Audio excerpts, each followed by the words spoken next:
सो हमने समझा stock market हमें एफडी से आगे जाके स्टॉक मार्केट वगैरह में क्यों इन्वेस्ट करना चाहिए। बट मैं जानना चाहती हूँ यहाँ पे कि हम यहाँ पे कितने पैसे की बात कर रहे हैं? How much money are we talking about? Like do I need कि मेरे पास लाखों अकाउंट में सेव हो तभी मैं स्टॉक मार्केट स्टार्ट कर सकती हूँ? मतलब is there any specific amount I should have in my wallet before starting this type of things? Nothing like it, nothing like it. With the recent advent, जैसे ये जीरोधा, ग्रो ऐसे एप्स आए हैं, तो विद दिस डीमैट अकाउंट खुलवाना is very easy right now days. तो इसमें amount का कोई लिमिट नहीं है, जितना स्टॉक प्राइस है। आप बेसिक, अगर कोई स्टॉक प्राइस 20 रुपए का, तो आप 20 रुपए से भी स्टार्ट कर सकते हो, right. It could, okay. I think minimum is there is no limit, अगर है भी तो वो 500 इतने की है। So you hmm, need hmm. Not have कि आप 1 लाख कम से कम हो, 5 लाख कम से कम हो, ऐसा कुछ नहीं है। इसके हुँ, हुँ। ऑपोजिट अगर आप रियल एस्टेट में तो एक टिकट साइज होता है, रियल एस्टेट राइट। एक प्राइस से कम में नहीं आता, बट स्टॉक मार्केट बहुत एफिशिएंट है इन टर्म्स में। आई हैव सीन पीपल जो 500 1000 से इन्वेस्ट करते हैं।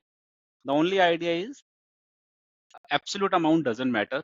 आपको ये देखना पड़ेगा कि आपके पास कितना है, उसका कितना प्रपोर्शन आपको इक्विटी।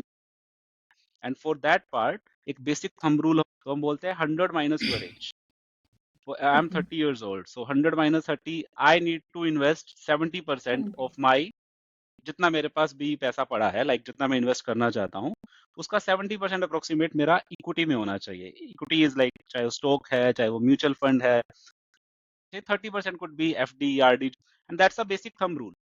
बेसिक एक एक्सप्लेनेशन ये है कि आपकी जितनी कम एज है, the more time you have to उतना बेटर आपको रिटर्न आएगा इन स्टॉक मार्केट। 70 ईयर में तो उनके पास रिस्पॉन्सिबिलिटीज भी वैसी होंगी कि उतना रिस्क नहीं ले सकते।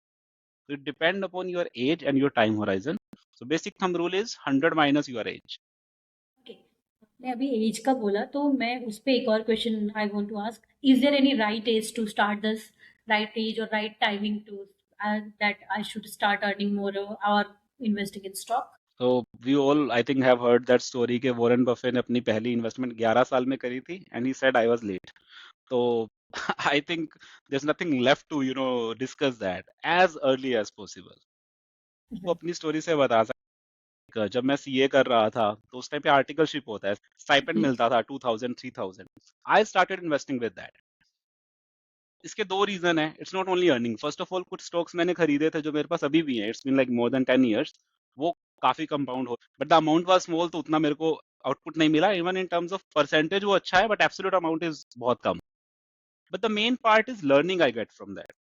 तो उस छोटे कम अमाउंट से जो मैंने बहुत सारे ऐसे स्टॉक्स में इन्वेस्ट किया जो लोग अक्सर करते हैं, कहीं से पढ़ के, किसी ने बोल दिया, व्हाट्सएप पे टिप आ गई, टेलीग्राम पे देख लिया, and ultimately, and I think you're laughing about it, you all have heard that story।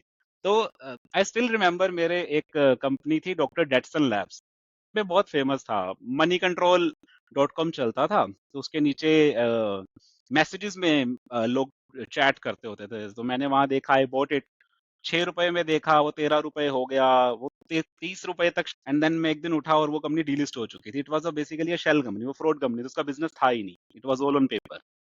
तो वो स्टिल मेरे अकाउंट में डॉक्टर डेटसन लैब का स्नैपशॉट दिखाता है, उसकी वैल्यू 0 है, बट वो मेरे को एक लर्निंग देता है कि क्या मिस्टेक्स लाइफ में नहीं करनी। So that is why I say कि जितना जल्दी आप स्टार्ट करोगे, you will make those mistakes. हर किसी को वो मिस्टेक्स करनी ही करनी है। उससे आप सीख के जब आप एक्चुअल मार्केट में आओगे, तो आपको पता होगा कहाँ इन्वेस्ट नहीं करना। दैट इज व्हाई आई से इट्स ऑलवेज, जितना जल्दी स्टार्ट कर सको and you can make those mistakes and learn from that, that's all about it.